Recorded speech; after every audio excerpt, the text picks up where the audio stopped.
मोदी को लेकर के तीसरी बार प्रधानमंत्री बनने की बात आपको सुनने को मिल जाएगी।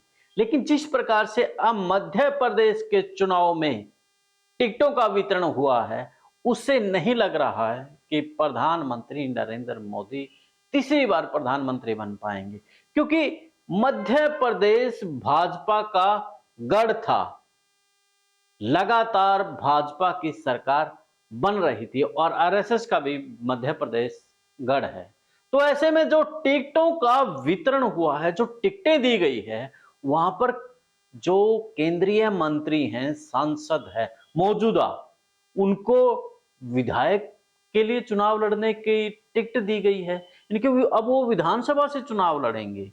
और वो जो केंद्रीय मंत्री है ना, कोई ऐसे नहीं है कि कोई उनका कद नहीं है, बड़े कद वाले केंद्रीय मंत्री हैं। वो अलग बात है कि देश के अंदर प्रधानमंत्री नरेंद्र मोदी का ही चेहरा नजर आता है और जितने मंत्री बैठे हैं उनका कहीं कोई जिक्र नहीं आता है। लेकिन उनमें से एक केंद्रीय मंत्री ऐसा है जो कि छाया हुआ था आंदोलन के दौरान, लेकिन उसको भी विधानसभा के टिकट थमा दी गई है।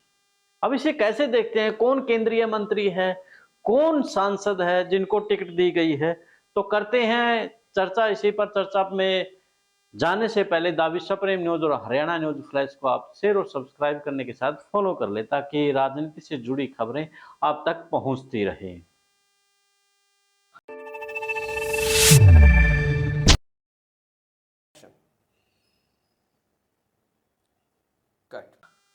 सभी को नमस्कार, राम राम। मैं कुलदीप खंडेलवाल, द विश्वप्रेम न्यूज और हरियाणा न्यूज फ्लैश। 2014 से पहले के दिन याद कर लीजिए, तब प्रधानमंत्री जो आज है उसमें मुख्यमंत्री होता था नरेंद्र मोदी। और नरेंद्र मोदी की जो ब्रांडिंग थी उस समय इस तरह से तैयार की गई थी कि 2014 से पहले तो कुछ भी नहीं था। 2014 के बाद जब प्रधानमंत्री नरेंद्र मोदी आएगा, देश में भाजपा का राज आएगा, तो देश की कायाकल्प बदल जाएगी। देश के अंदर महंगाई खत्म होगी, देश के अंदर से भ्रष्टाचार खत्म होगा, हमारी जीडीपी विदेशों को माफ करेगी, यानी कि बहुत बड़ी होगी। टैक्स में हम लोग जो ज्यादा भारी भरकम टैक्स है वो कम होगा। लेकिन 2024 में आते आते ना महंगाई कम हुई, ना हमारा भ्रष्टाचार कम हुआ, बल्कि ये हुआ कि जो भ्रष्टाचारी नेता थे उन्होंने भाजपा में जाकर के दूसरी पार्टियों को क्लीन कर दिया है। कल तक जिसे कहते हैं कि ये बड़ा भ्रष्टाचारी है, वो अगले दिन भाजपा में मिलता है। तो सोशल मीडिया पर अब जो विपक्ष के कांग्रेस के नेता हैं तो कहते हैं कि अब भाजपा एक ऐसी मशीन है जो भ्रष्टाचार को धो देती है। तो 2014 और 2024 में बड़ा, यानी कि अब 23 चल रहा है तो बड़ा अंतर आ गया है। तो 2023 में चुनाव हो रहे हैं, चाहे छत्तीसगढ़ है, चाहे मध्य प्रदेश है, कर्नाटका में हार चुके हैं, राजस्थान में भी बड़ी टाइट स्थिति है। तो मध्य प्रदेश में जो इन्हें टिकटार्थी नहीं मिले, यानी कि उम्मीदवार ही नहीं मिले कि अपनी मजबूत कैंडिडेट हो जो कि सरकार दोबारा से बना सके। ऐसी क्या मजबूरी आन पड़ी कि इन लोगों को, केंद्रीय मंत्रियों को टिकट देना पड़ा? ऐसी क्या मजबूरी थी कि इन लोगों ने सांसदों को टिकट देना पड़ा है? इन लोगों ने भाजपा के महासचिव को भी टिकट दे दिया। सस्पेंस खत्म करते हैं, तो मेन टॉपिक पर आते हैं। सबसे पहला नाम है केंद्रीय मंत्री नरेंद्र सिंह तोमर। सुना होगा आपने किसान आंदोलन में। किसान आंदोलन में क्योंकि प्रधानमंत्री जी तो नजर नहीं आ रहे थे, उसमें चाहे मुलाकात हो किसानों के साथ में या फिर प्रेस वार्ता हो, जो भी हो, वो नरेंद्र सिंह तोमर संभाले हुए थे क्योंकि वो कृषि मंत्री है। और नरेंद्र सिंह तोमर को भी विधानसभा का चुनाव लड़वाने की बात हो, यानी कि उनको टिकट दे दी गई है। जो 39 टिकटों का कल दी गई है 25 तारीख को, तो उसमें जो नरेंद्र तोमर है उसका भी नाम है, वो दिमनी विधानसभा आती है, उससे चुनाव लड़ेंगे। दो दो महत्वपूर्ण मंत्रालय है उनके पास, पंचायती राज भी उन्हीं के पास है, कृषि विभाग में उनके पास इतने बड़े कद का नेता को अब विधानसभा से चुनाव लड़वाया जा रहा है। तो उसके बाद बात करें, दूसरा है फग्गन सिंह। ये भी केंद्रीय मंत्री है, बड़े मजबूत मंत्री है। इनके पास जल संसाधन और गंगा संरक्षण डिपार्टमेंट है। तो इतने बड़े पद के और निवास विधानसभा से चुनाव लड़ने वाले हैं, है ना हैरानी वाली बात। इसके बाद तीसरा नाम आता है प्रहलाद सिंह पटेल का।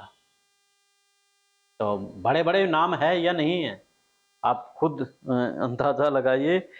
ये भी ग्रामीण विकास और इस्पात मंत्री हैं, बड़ा विभाग है इनके पास भी। ये भी चुनाव विधानसभा का लड़ रहे हैं और इनकी जो विधानसभा है वो नरसिंहपुर है। इसके बाद बात करें तो कैलाश विजयवर्गीय का आपने नाम बड़ा सुना होगा। इन लोगों का नाम आपको सुना हो ना सुना हो, क्योंकि प्रहलाद सिंह का भी नाम बहुत कम सुनने में आता है, फग्गन सिंह का भी नाम बहुत कम सुनने में आता है, लेकिन कैलाश विजयवर्गीय तो विवादों में रहते हैं और विवाद जो ऐसे बयान दे उसको मीडिया उठा के रखती है। तो वो भी चुनाव लड़ रहे हैं। उनके खुद को हैरानी हुई कि उन्हें विधानसभा की टिकट दे दी गई है। हालांकि उन्होंने फिर उस बात को संभालते हुए तुरंत कहा कि मैं भाजपा का सिपाही हूँ और मेरी जहाँ भी ड्यूटी होगी मैं वहाँ खड़ा हूँगा। लेकिन बीजेपी का महासचिव, दूसरी तरफ अब आने वाले वक्त में यानी कि कुछ दिनों में मीडिया ये भी दिखा देगा कि कैलाश विजयवर्गीय मुख्यमंत्री का चेहरा होंगे। आपको 2014 हरियाणा का याद होगा, जब चुनाव हुए थे तो उस चुनाव के अंदर एक तरफ मनोहर लाल खट्टर मुख्यमंत्री थे, दूसरी तरफ कैप्टन अभिमन्यु, तीसरी तरफ फिर ये अनिल विज। तो यानी कि रामविलास शर्मा, यानी कि 5-7 सीटें तो इसलिए जीत गई कि उनको जो जनता थी, वोटर थे, उन्हें ये था कि हमारी विधानसभा से सीएम बनने वाला है। इसी प्रकार से शायद कह रहा हूं मैं कि उनको ये कहा जाएगा कि ये मुख्यमंत्री के चेहरे हैं, तो इसलिए इनको टिकट दी गई है। खैर वो एक अलग विषय है, मुख्यमंत्री किसे बनाएंगे। हाल फिलहाल शिवराज सिंह हैं वहाँ के, जो कि मुख्यमंत्री हैं, लगातार बने आ रहे हैं। ज्योतिराज सिंधिया के साथ भी मिलकर के इन्होंने सरकार बनाई है। इससे पहले भी यानी कांग्रेस में इसके विधायक लेकर के इन्होंने सरकार बनाई है। तो सांसदों की भी बारी है, केंद्रीय मंत्रियों के बाद सांसद भी इस लिस्ट में हैं। रीति पाठक, जो कि सीधी सीट यानी कि विधानसभा सीट का नाम सीधी है, तो वो भी चुनाव लड़ रही है। इसके अलावा गणेश सिंह और राकेश सिंह ये भी चुनावी मैदान में है। इनको भी विधानसभा का मैदान रण में मजबूत होना है, चुनाव लड़ना है, ताकि भाजपा मध्य प्रदेश में जीत सके। मध्य प्रदेश आरएसएस का भी गढ़ है, भाजपा का भी गढ़ है, बड़ी प्रयोगशाला है। ऐसे में मध्य प्रदेश में चुनाव जीतना भाजपा और आरएसएस की बड़ी मजबूरी है। तभी तो इतने बड़े चेहरों को विधानसभा में उतार दिया है। खैर, अब आपकी राय, इतने बड़े चेहरों के बाद भी मध्य प्रदेश में क्या भाजपा अपनी सरकार बना पाएगी? आपकी राय आपके कमेंट्स बॉक्स में आप जरूर दें। देश और प्रदेश की खबरों के लिए द विश्व प्रेम न्यूज और हरियाणा न्यूज फ्लैश को शेयर सब्सक्राइब करने के साथ में चैनल को फॉलो कर लें, ताकि देश से जुड़ी, प्रदेश से जुड़ी खबरें आप तक पहुंचती रहें। मिलते हैं नई वीडियो में नए मुद्दे, नए विश्लेषण के साथ। तब तक दे मुझे इजाजत। जिंदाबाद।